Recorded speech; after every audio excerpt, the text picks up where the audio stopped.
શ્રી વલ્લભાધીશ કી જય, गिरिराज धरण की जय, श्याम सुंदर श्रियमनी महाराणी की जय, श्री गुसाई जी परम दयाल की, श्री गोकुल नाथ की जय, दाव दयाल की, श्री नवनीत प्रिया लाल की, अपने माथे बिराजता सेव्य स्वरूप की બધાય વૈષ્ણવને જાજા કરીને જય શ્રી કૃષ્ણ. સરસ હિંડોળાના દિવસો, વરસાદનો સમય, વાતાવરણની અંદર પ્રભુ હિંડોળે ઝૂલતા હોય, એ વૃક્ષ, એ લતાઓ પતાઓ. આપણે ભલે ઘરમાં હિંડોળા કરીએ તો પોપટે મૂકીએ ને બધું મૂકીએ, પણ ઠાકોરજી જ્યારે સારસ્વત કલ્પમાં હિંડોળા લીલા કરતા હતા ત્યારે રિયલ પોપટ, મોર બધા એમના હિંડોળે ઝૂલતા હતા. આપણે લોકો ગહેરેવનના બેઠકજી જઈએ છીએ, ગહેરેવનના બેઠકજી, પછી તમે ઉપર જાઓ ને લાડલીજીના મેલ બાજુ, તો જમણી બાજુ આવે છે, ઉપર જાઓ એટલે મોરકુટી, જ્યાં ઠાકોરજીએ મોર નૃત્ય કરીને સાંભળીજીને મનાવ્યા હતા.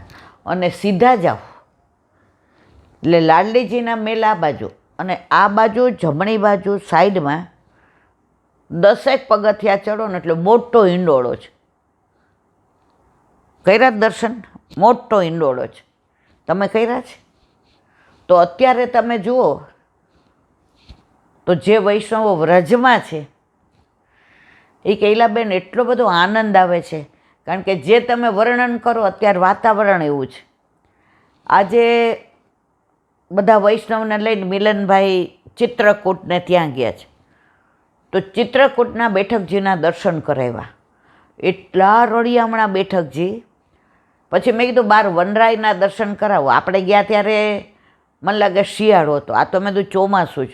તો અંદર તો બધી એટલી વનરાય ને લીલોતરી ને બધા પક્ષીઓનો અવાજ આવે ને કોયલ બોલે ને ચારે બાજુ વૃક્ષો ને વેલી ને એક પછી આમ જગ્યા હતી ઓલા વૃક્ષની આજુબાજુ. મેં કીધું ઓલા બેઠકજીનું વર્ણન કરીએ કે રામ ભગવાન વલ્લભની રાહ જોતા હતા, એ જાણે દ્રશ્ય ખડું થઈ ગયું. એટલા સુંદર રળિયામણા. તો વાત આપણા હિંડોળાની કરતા હતા. તો અત્યારે ઝૂલન કે દિન આયે સખી આજ ઝૂલન કે દિન આયે, તો એમણે મને સરસ એક વાત કરી કે અમે હિંડોળા ગાતા હતા સાંજે, તો અમારા ડ્રાઈવર ભાઈ કહેવા આવ્યા કે કાલે કેટલા વાગે આવવાનું છે? એટલે અમે કીધું 7:30 આવી જજો, ઠાકોરજીને અમે 7 વાગે પહોંચી લેશું. તો એણે એક સરસ વાત કરી. અમે હિંડોળો ગાતા હતા એટલે અમે તો ધોળ ગાતા હતા, કારણ કે ઠાકોરજી અનોસર હતા, અને અષ્ટસખાના કીર્તન તો આપણે ઠાકોરજી સામે ગાઈએ. તો એમણે સરસ કીધું, એ કે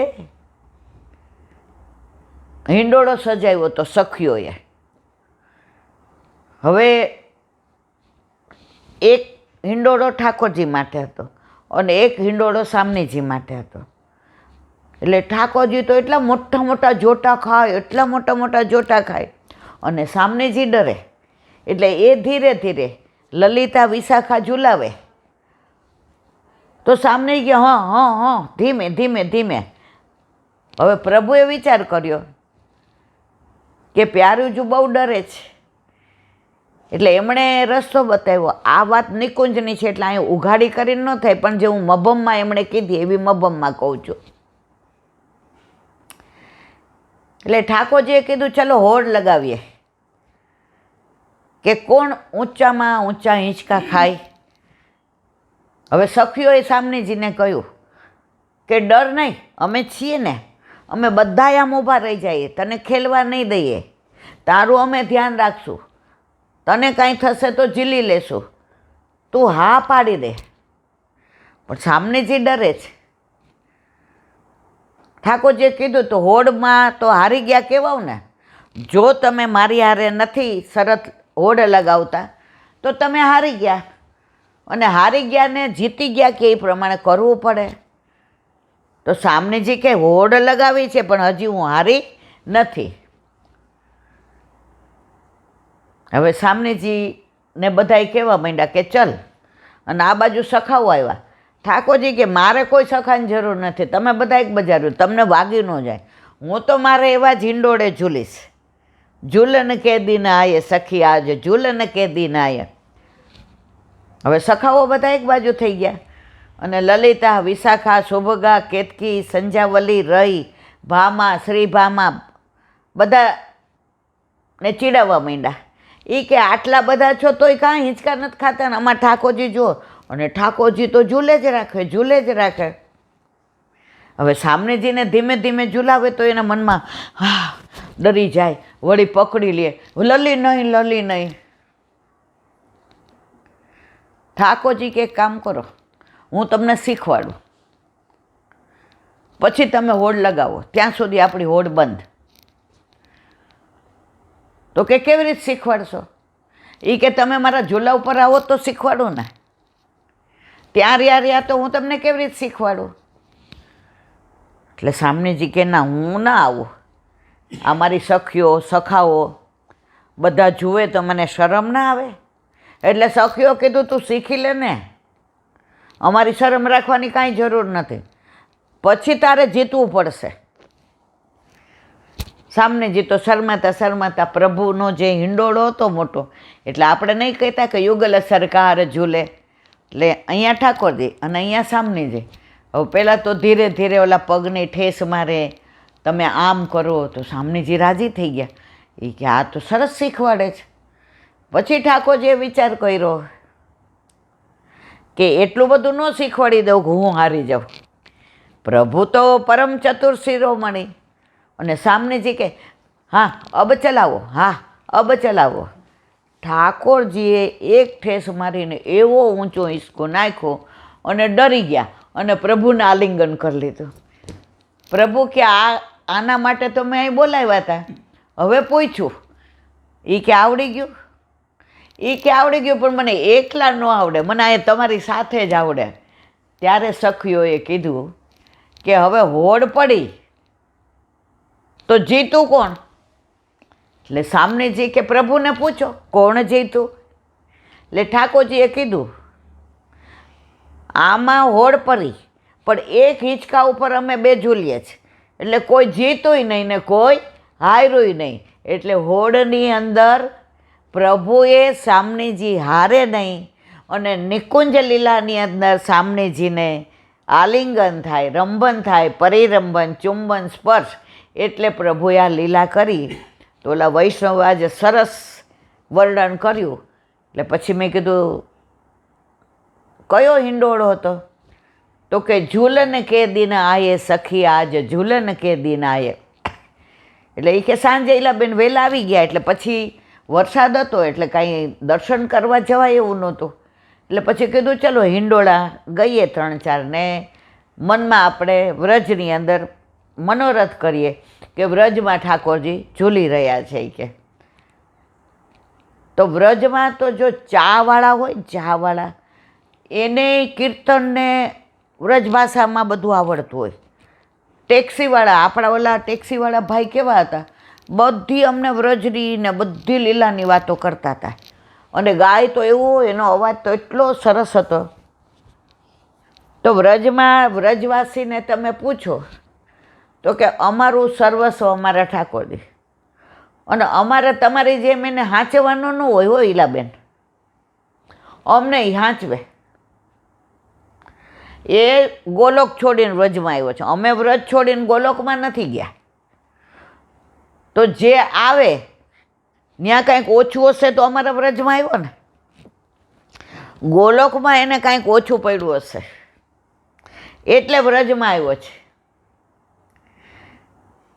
એટલે વ્રજવાસીને ઓલા બધાને બતાવ્યું, નંદ બાવાને, કે અમને તારું ગોલોક તો, અમને તારું એ કંઈક વૈકુંઠ તો બતાવ. ઠાકોરજી કે રહેવા દો, એમાં કાંઈ જોવા જેવું નહીં, અહીંયા આપણે આનંદ. એ કે ના, અમને નથી લઈ જવા, તારે બતાવ તો ખરો.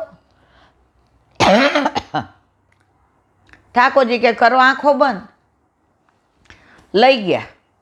ઠાકોરજી તો એ આમ જાણે સુદર્શન ચક્ર ને, માથે મુગટ ને, પગમાં મોજડી ને, બાજુબંધ ને, બેરખાન, પોંચી ને, હણવટ ને, વેચ્યાન, લર ને, તોરાન, આમ એનો આમ જોયો હોય આજુબાજુ બધા એના પેલા. એટલે દરવાજા પાસે વ્રજવાસીઓ આવ્યા, બધા સખાઓ અને સખીઓ સીધા અંદર. એ કે એ કોનું કામ છે? દ્વારપાલ કે. એ કે આ બેઠો છે એનું, આવું નહીં બોલવાનું, આ તો ભગવાન છે, આવું બોલો છો, નીકળો, નહીં જવાનું અંદર. અરે તારી ભલી થાય, ભગવાન ઠાકોરજી તારો હશે, અમાર તો લાલો જ જવા દે. એમ ના જવા દેવાય. કેટલી વારમાં પાછા આવશો? શું કામ છે? કેમ અંદર? અરે અમારા વ્રજમાં તો એને અમે કહેતા હતા, લાલા આ છાણ થાપી આવ તો તને માખણ દેશું. લાલા ઊભો થઈને નાચ તો અમે તને છાશ દેશું. અને અહીંયા અમારે પૂછવાનું, એ કે ત્યાં બેઠો છો શું? આ કે અમે કોણ છીએ તારા? પ્રભુ કે એનું રજા લઈને આવવું પડે. અરે થોડી વાર અંદર ગયા અને દ્વારકાધીશો સિંહાસન ઉપર ઊંચે બેઠેલા ને આ તો બધા નીચે. હાલો ભાઈ હાલો, આની આ રાય ન રહેવાય. અમારે તો અમે કહીએ ને એમ કરે ને એ કાનોડો જોઈએ જ. એ કેમ કરે એવો અમારે કાનોડો જોઈતો નથી. અને એટલે તો ગાય છે ને, વ્રજ વાલું રે વૈકુંઠ નહીં, ઓ વ્રજ વાલું રે વૈકુંઠ નહીં આવું, ત્યાં કાન કુંવર હું ક્યાંથી લાવું, ત્યાં કાન કુંવર હું ક્યાંથી લાવું, વ્રજ વાલું રે વૈકુંઠ નહીં આવું. તો વ્રજમાં તો ઠાકોરજી વ્રજવાસીને વશ છે. એ જ ઠાકોરજી કળિયુગમાં વલ્લભ કે ત્યાં જેમ વ્રજવાસીને વશ હતા એમ અહીંયા વૈષ્ણવને વશ. આપણે જગાવીએ ત્યાર જાગે, આપણે પોઢાડીએ ત્યાર પોઢે, અને આપણે અરોગાવીએ એ આરોગે.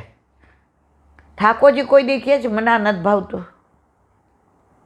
હવે આવી સિઝન છે, હવે આઠેયામની સેવા ન હોય, આપણે બપોર સુધીને કરતા હોય, અને અત્યારે ગરમ ગરમ એ બટાકાના ને કેળાના ને ભજીયા કરીએ, ઠાકોરજીને મન ન થાય? હા ભલે આપણે સવારે ઠાકોરજીને ધરાવીએ પણ સાંજે સુગંધ આવે તો મન. પણ ક્યારેય પ્રભુ એમ નહીં કહેતા કે તું મને મૂકીને આ કેમ ખાસ. આપણું 4-5 વર્ષનું છોકરું હોય, એ સ્કૂલે ગયું હોય અને પાછળથી ને ચોળાફળી બનાવી હોય, થોડી જ બની હોય, તો પેલા ડબ્બો ભરીને કોના માટે કાઢી લઈએ? આપણા 4-5 વર્ષના છોકરા માટે. એને આપણે સાક્ષાત માનીએ છીએ, હસતું રમતું બોલતું ચાલતું ખાતું પીતું સૂતું. પણ એ આપણા બધા રમકડાને બનાવવાવાળો જે આપણા ઘરે આપણા માથે બિરાજે છે, એના માટે ક્યારે વિચાર્યું કે એને આ મન થાય? પેલા ગોકુળનાથજીનો પ્રાગટ્ય ઉત્સવ હતો,